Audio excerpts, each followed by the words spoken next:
Hey everybody, Chad Wesley Smith here for Juggernaut Training Systems, continuing our Addressing Weak Point series. So in this one, we're going to be talking about the squat. We're going to be talking about athletes who have relatively strong legs compared to a weaker back. I myself would fall into this category. Max Ada would fall into this category.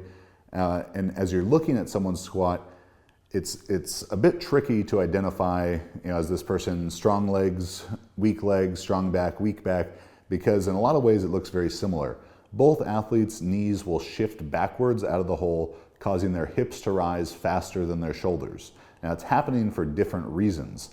In this situation, the strong legs and weak back, it's happening because the athlete's back is not strong enough to hold the angle. And when that happens, their knees are going to shift backwards out of the hole. They're going to be very fast for the first few inches out of the hole, and then the lift will be missed very quickly compared to the previous video we did talking about athletes with a relatively stronger back. Their hips will also shift backwards out of the hole, but they're able to fight against the weight longer and sort of good morning their way through lifts up until they reach a point that they can't. So that's how you're going to first identify how an athlete or why an athlete may have stronger legs compared to a weaker back. You can also refer to this chart we created from some information we got through the incomparable Greg Nuckols to have a better understanding of what squat to deadlift ratios are expected to look like and how that can inform an athlete having stronger legs or a weaker back. Now, a pretty simple strategy to fix this for athletes with stronger legs to a weaker back. You just need to train your back harder. So here are some strategies we use to help address that. For athletes who fall into the weaker low back compared to relatively strong quad category, we need to focus on technical cues and extra low back training to improve the squat. Once you've identified an athlete to be in the weak back, strong legs group, you can go about fixing this issue by placing more emphasis on their training with these exercises. Conventional deadlifts. This is pretty straightforward and the best low back exercise you can do. RDLs. As squatting volume increases, it may be hard to do too much deadlifting from the floor, so RDLs are a good option for low back training with less overall fatigue. A good addition for the RDL can be the box deadlift or vert pull, an exercise originally shown to me by Boris Sheko and Mikhail Kuklayev.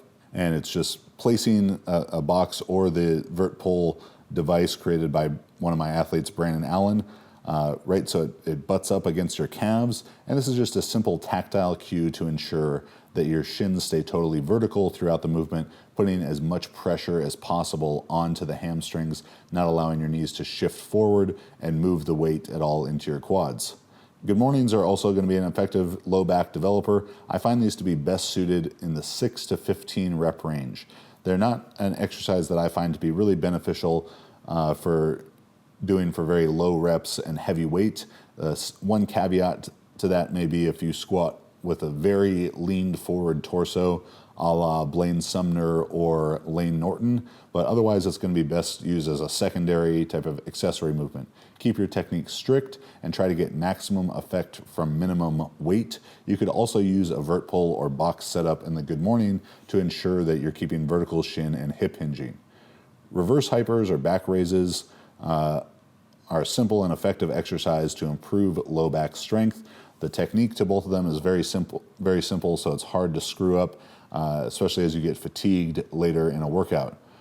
Back raises, either done at 45 degrees on a GHR, are simple but profoundly effective exercises for the low back. There's a lot of different ways that you can load them. The reverse hyper is, universally touted as a really effective exercise for low back development. If you are going to perform them, I would encourage you to do them more strict than in a heavier swinging fashion, as even though the proponents of the reverse hyper will say that it's very useful for low back rehab, doing it swinging is going to put you in some loaded flexion, which I would argue is not going to be beneficial to the low back and potentially could be even injurious. From a technical standpoint, it is important for athletes with this weak point to make sure they are maximizing the low back strength that they do have. This will be best achieved by really focusing on creating pressure with the upper back into the bar, actively driving the upper back into the bar as you hit the hole, not after. This will help keep your knees forward out of the hole and allow the hips and shoulders to rise together. For more information on technical aspects of the squat, check out our Squat Pillar series. Thanks for watching this Addressing Weak Point series on the squat. If you want to learn more ways to improve your squat, check out the squat manual by yours truly.